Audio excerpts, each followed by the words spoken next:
Hi, this is Dr. Mantz, And this is Dr. Lay. and just as we had promised, we wanted to just create a short video to address some of the questions that you may have regarding some of the challenges of the social distancing effect has had on us. And so I just wanted to also let you know that I'm also creating another video that will go over some basic principles and some things that might be helpful in like a 45-minute video that I just did with a friend of mine as well. And in this video, we're just going to basically focus on the questions that you had. And if you guys wind up liking it, you want more videos in the future, just give us some feedback, and we would be glad to help out in any way we can during this challenging situation. So. All right, so we will start with the questions then. First question is, can you confirm that a potentially weakened immune system from stress, anxiety is different than being immunocompromised? Much like having dysautonomia is different than having a specific autonomic nervous system disorder? Or is this only a matter of degree? Of, Okay, I think that would be okay, good right there because yeah. if we go too long. So yeah, good question. So when we're talking about is our bodies are really adapted for these kind of acute stressors, and so that at that point that could be healthy, and that's why it's also important to move your body during this time. If we kind of sit with this higher level, I think we've all noticed that all of us across the board, our anxiety has gone up a couple notches. I have. I don't know if you have felt that, Mm-hmm. but for sure. I mean, and it's one thing to note is that that's a natural response. There's nothing pathological about that. There's a lot of uncertainty out there. Mm-hmm. So that's okay. So that's a natural response. Now, what we want to do is be able to protect our sleep in that case, and that's why in a first email I was really emphasizing the importance of deep sleep and getting that high quality sleep, and if you're struggling, to make sure that's addressed quickly, and in that way, that's where many of the immune issues, where lowering your immune system can occur. So it's not the same as immunocompromised, though there's more of what I would say an increased susceptibility. It's different than people who have had maybe like cancer and radiation treatments. Perhaps they have autoimmune disease like lupus and a lot of variety of that, rheumatoid arthritis, those kind of things. They're at a particular risk. Mm-hmm. This is more about reducing your own innate immunity to hopefully prevent from you catching it, or if you get it, to reduce the severity of the symptoms. So it's not something Mm-hmm. you have to get super like concerned. It's not the same category, but it is something to address and make sure you take protective measures for, and that, but also recognizing that uh, uh, you know uh, some of this anxiety is absolutely normal. It's just that if it's Mm-hmm. pushing you into that range of more than, say, a level, we do that thing about 0 to 10 intensity, of more than a 7, and it's hanging out higher than that, and it's starting to disturb your sleep, then it's time to make sure you address that appropriately. So, Yeah. And just to add to that, there is a study on sleep and how it was just decreasing from 8 hours of sleep down to 4 hours of sleep. But it showed a decrease in about 50% of the natural killer cells. mm, And so that's pretty significant. I mean, it doesn't show that that person, it's not it's different from immunocompromised, but it does show that sleep has an effect. And this is natural sleep, which is different from sleep that is, say, using sleep medications isn't mm, natural sleep. mm, So having natural sleep does confer immune boosting benefits. mm. Mm-hmm. And the other thing is this, as this extends out, we don't know how long.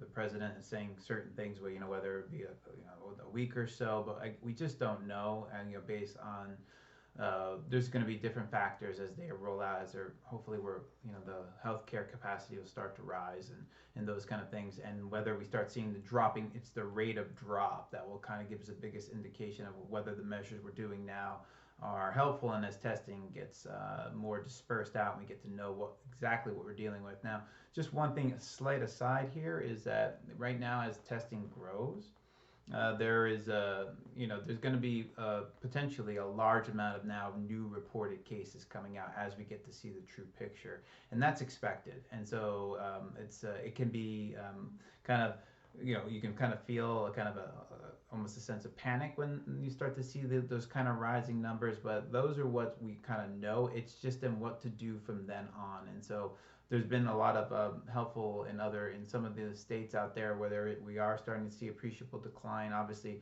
there's been some issues in New York City, but overall, we are seeing evidence in the kind of in the world where when there is appropriate containment, that it does tend to drop, and then we can kind of work from there. So there's a lot of unknowns and uncertainty, and as this gets a little more if it goes a little more chronic, we'll continue to help out with giving more kind of helpful guides for you guys.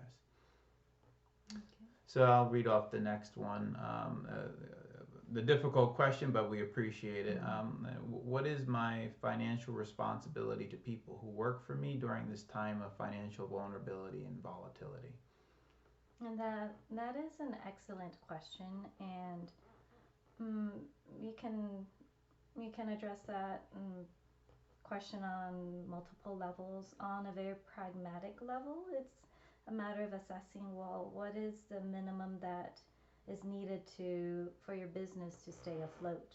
Mm-hmm. Because if your business goes under, then all of your employees will become unemployed, and it's a tough decision. That's a tough decision. Yeah. And on another level beyond that is also doing body sensing, as well as clarifying what your top three or four core values are. Mm-hmm. And that can really help guide you, help us all actually navigate through life and make wiser and skillful decisions when it comes to complex questions like these. And it requires this really practicing our body sensing skills. A simple practice could be just dropping our attention, allowing our attention to rest into our heart space right here. And because our general natural sense of attention is, for most of us, tends to be here behind our eyes. But if we allow our attention to ride an elevator, allow it to go down to our heart space, just let it settle there, and then allow it to radiate out towards the front as well as towards the back, to the right and to the left. So 360 degrees just radiating out from our heart center. And as we sense into that, we can do self-inquiry and ask these very difficult questions, and then sense if there's a tightening or a constriction or a heaviness that occurs there, or perhaps an opening that occurs there, or a lightness. And that can really help give us guidance, direction, give us a sense of, well, this feels right. And our bodies don't lie to us. Our minds can create a lot of various different narratives and can lead us astray at times, but when in doubt, always go back to sensing our bodies. Yeah, that was well, thank you for that. I was actually it's quite nice. It's always, and just as she was mentioning that, and if you were doing that while she was really bringing our attention back, you can kind of, it's good, like you're checking in every now and then.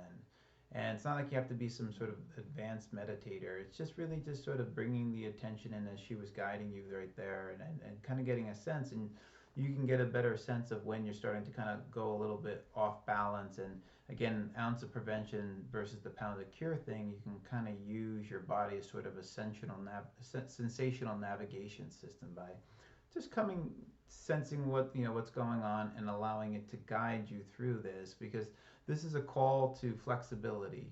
And oftentimes when we get scared, we tend to get rigid and kind of contract. And so it can be helpful to do these sort of just check-ins. And it's one that to kind of allow yourself to, as Dr. Lay was saying, coming into your heart or down into your belly, these sort of core areas that really help kind of get a sense of groundedness, because there's a lot of chaos going on right now, and by doing these sort of mini check-ins and sensing back into the simplicity of the sensations of our body can really be a grounding and anchoring experience. So thank you for that. I appreciate that. That was nice. So hopefully that was helpful for whoever that person was. Again, always a difficult situation for sure. So you can go ahead if you wanted to read the next one. So the next question is there a test to see if I have antibodies for the virus? I think I had a mild case but cannot be sure. Excellent question. So there are several places now starting to give out different type of antibody tests, because that would be vitally important, because then of course if you had a case and now you've gotten over it, we can now see, whether how many people were infected prior to our testing, which would be extraordinarily helpful information. So we can appreciate that question, because a lot of us, there was a pretty difficult flu season this past year, and so many of that could have been potentially coronavirus. So by knowing that would be important. So they are multiple areas. I think Icahn School of Medicine had developed an antibody test. The issue with antibody tests is that they had just recently developed it. It still needs to go through rigorous testing. They need to make sure that, because there's 6 different strains of coronaviruses, that it's actually the SARS-CoV-2 strain that is specific for that one, and that it doesn't also pick up all the other different strains of coronavirus as well. So it's hard to say how long it's going to go into mass production and be available, widely available. So yeah, the first ones are going to be that they're dispensing now are the RNA PCR test that just swab for the actual virus itself for active infection, discerning when a person's starting to develop, has contracted it, and then which is different from the antibody test. Exactly, and so that's what they're going to be doing now, where you can do those quick, I believe it's cheek swab in that case, in those, I'm not sure. Nasopharyngeal is more accurate. Nasopharyngeal, so yeah, so those kind of things they'll hopefully be doing more mass that way, and that's why you're going to maybe seeing, like I said, a rise in the numbers, and so be mindful that what is anticipated to happen, and if it winds up being less, then that would obviously be more of a relief thing, and then we want to then track at that point. It's really the day-to-day new cases that you really want to put your attention on if you're focusing on that. That's the important number. As we see a downward trend, which we're seeing in a lot of different places, that's definitely a sign of hope. We hope that this has been helpful for you. Yeah, and if we get more feedback and you felt like this is helpful, depending upon how long we are doing this these measures right now, and if we could be of help. And again, I'll also give you the link to the other video that I'm hoping to have out. We have to just edit it a little bit with my other friend who's sharing this experience over in Australia. So, and we go over some of the more basic stuff on there. And then just to leave, because it did one of our clients wanted to give a resource. I haven't had a chance, because we've been extraordinarily busy, to check it out myself, but I am familiar with the company she's espousing here, and it's HeartMath. So the HeartMath is, so as I was saying, it's called Global Coherence Plus, and it's a group of several organizations along with HeartMath providing a monthly virtual meeting. The 30-minute program consists of coherence focus of the month, a heart-centered meditation, and a closing affirmation. And so, again, Global Coherence Plus, HeartMath, and I did check it out really quickly. So HeartMath is one of the things it's a tool that they learned how to develop. First, you can do it with a sort of breathing and kind of it's almost like a loving kindness kind of practice where you're just sort of focusing on something that you love, or something along those lines, or something they have a little bit more involved process, but so yeah, if that resonates with you, you can check that out as well. So thank you for the person who submitted that as well. So again, we hope you enjoyed the video. We'd love to hear from your feedback, whether you would want future ones, and obviously in the future. All right, take care, guys. Have a great night. Bye-bye.